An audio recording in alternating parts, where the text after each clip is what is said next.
As I told you last week, I do believe this California election is a massive sting operation. I think the feds have them dead to rights, and I'm going to show you exactly how this was set up and how it's playing out. Now listen, I'm not here to tell you that every single thing in that video is proven. No, I'm not here to tell you that there's definitely a sting. I'm not even here to tell you that arrests are coming, but I am here to tell you this. The reason a video like that catches fire is because people do not trust their system anymore. That's the real story.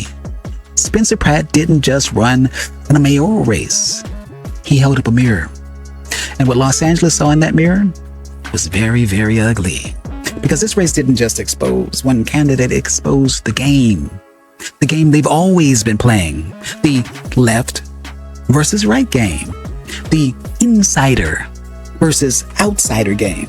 The trust the process game. The game where regular people are told to sit down, told to shut up, pay taxes, vote when they're told to vote, and accept whatever explanation comes after. But this time, people are watching. And that's what made this different. Raman has come from behind and magically caught Pratt. And not only caught him, but did so in extraordinary fashion. Every ballot dump that has come in after Election Day has heavily favored Raman. Matter of fact, favored her more than Bass herself. A lot of these dumps literally have more Democrats voting for Raman than they do for Bass. Mathematically impossible. That's the part right there that got people's attention. Not just that Nithya Raman moved ahead, nah. Not just that Spencer Pratt lost ground, but the way people watched the numbers shift after the election day. The way they shifted so dramatically. Now, let me be clear. A late counted ballot batch favoring one candidate is not automatically fraud. That needs to be said.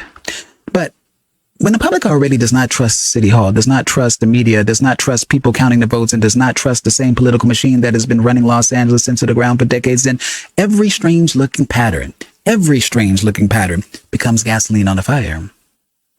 This is what people need to understand. This is bigger than Spencer Pratt, Nithya Raman, Karen Bass. This is simply about trust. Los Angeles politicians have not earned that trust. They burned it. They burned it with homelessness. They burned it with crime. They burned it with taxes. They burned it with empty promises. They burned it with billions of dollars going into programs where programs got worse. So when people see an outsider build momentum, pull real attention, wake up people, and then suddenly the story changes after Election Day, people are going to ask questions, and they should. Because asking questions is not dangerous.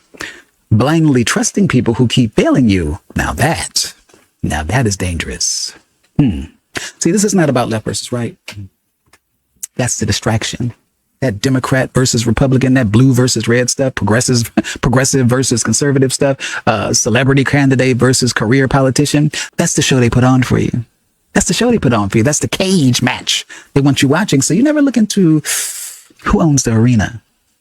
In Los Angeles, the arena has been run by the same machine for a very, very long time. The machine decides who gets covered. The machine decides who gets ignored. The machine decides who gets treated like a serious candidate. The machine decides who gets treated like a joke. And most importantly, the machine decides where the money flows. Because that is what this is really about. It's not about your feelings. It's not about your hashtags. It's not about your little "I support this person" post. Your tax dollars. That's the prize. The contracts, the nonprofits, the consulting fees, the housing money, the homelessness money, the budgets that grow every year while the problem somehow never gets solved. People think politicians are fighting for them. A lot of the time, politicians are fighting over them. They're fighting over who gets to manage the crisis, because a managed crisis creates a permanent budget, and a permanent budget creates permanent power. See, that's the game.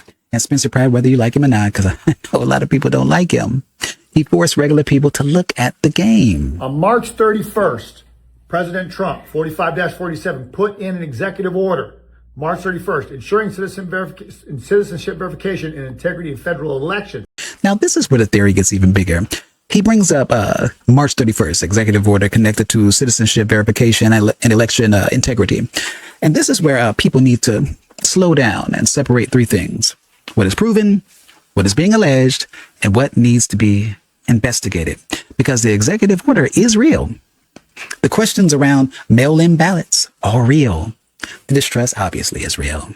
But the idea that this specific Los Angeles race is definitely part of some massive federal sting has not been proven quite yet. Wouldn't be bad if it was, but I'm not going to sit here and tell you that something is confirmed when it's not confirmed. But I will say this. If there is nothing wrong, transparency should not scare anybody, right? If every ballot is legitimate, prove it. If every address is real, prove it. Every voter is qualified, prove it. If every process is followed correctly, well, prove it. Because that's how you rebuild trust. You do not rebuild trust by mocking people. You don't rebuild trust by calling everyone a conspiracy theorist. You don't rebuild trust by telling people, don't ask questions. You rebuild trust by answering the questions. And in Los Angeles, Los Angeles has a very bad habit. Well, Los Angeles politicians has a very bad habit of avoiding answers. All those mail-in ballots that are coming back in that are heavily favoring Raman, okay, no coincidence there. Are those legit? Are those coming from U.S. citizens verified by the postal office? Are they confirmed with real addresses living in California? Remember, not deceased, not illegal, okay? And can't be living in a porta potty where we've seen a lot of these registrations.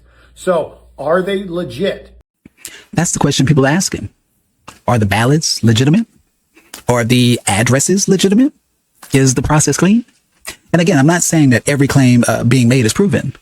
I'm saying people have every right to demand answers, right? Because this city has a pattern. And once people recognize a pattern, they stop believing in coincidences.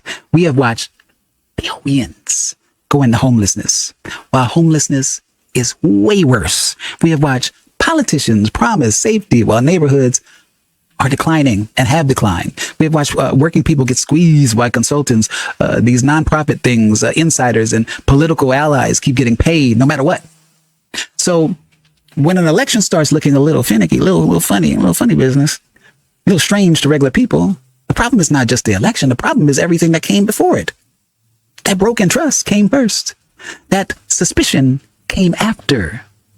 That is what the political machine does not want to admit. The most important thing that Spencer Pratt did was not winning. It was making people pay attention. That is what scared the machine, because the machine survives when people are asleep. It survives when people vote by habit. It survives when people pick a side without asking, what has that side actually done for their life? It survives when people defend politicians who wouldn't even recognize them walking down the street. But once a regular person starts asking, where did the money go? That's when the game changes. Once people start asking, why are we paying more and getting less? That's when the game changes. Once people start asking, why do the same politicians stay in power while the city keeps falling apart? That's when the game changes. And that's why this moment matters. I keep saying this moment this is a special moment. Maybe the sting theory is true. Maybe it's not. Maybe something major comes of this. Maybe nothing comes of it. But either way, the trust is gone. The curtain has been pulled back. And people are finally seeing the machine, not the candidates, not the slogans, not the party labels. They're seeing the machine. And once people see the machine, they can't unsee it. That's why this story is bigger than Spencer Pratt. As I keep saying, it's bigger than Nithya. It's bigger than Karen. This is about Los Angeles waking up to the fact that politics is not a superhero movie.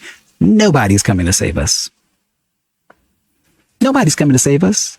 We have to demand transparency. We have to start demanding results. We got to stay on them. And you have to stop giving power to people who benefit from your problems. Well, there's a mechanism right here where the feds that we know are investigating already can use to catch them if they want. Let's see how it plays out. 45-47. It's getting good. So that's it. Let's see how it plays out. But while everybody is watching for some big dramatic ending, don't miss the bigger picture. Don't miss the bigger lesson. The game was already exposed. The game was exposed when billions were spent and the homeless crisis got worse. The game was exposed when City Hall kept asking for money without delivering any real results. The game was exposed when regular people were told to trust the same people who failed them over and over and over again. And now, with this election, the game is being exposed in real time. Whether there's a sting or not, whether the feds move in or not, whether anything comes out of this or not, Los Angeles has a trust problem. And the people in charge, they created it. They lie, they fail, they created it by protecting the system instead of serving the people. And now regular people are finally starting to ask the questions they should have been asking a long, long time ago. Who benefits? Where does the money go? Why do the problems never get solved? And why does the machine always protect itself? That's the real story. Not left versus right. Not about celebrities versus politician, not Republican versus Democrat. The machine versus the people. And for the first time in a long time, the people are watching. Stay locked in. This is not over. If you're new here, subscribe. We cover Los Angeles politics the way nobody else does. The machine, no spin, no pretending, everything is normal. Drop a comment and tell me what you think. Do you think something real is about to come out of this? Or is Los Angeles just going to keep running the same play forever? I'm Wolf Cage, and this is Wolf Cage Los Angeles.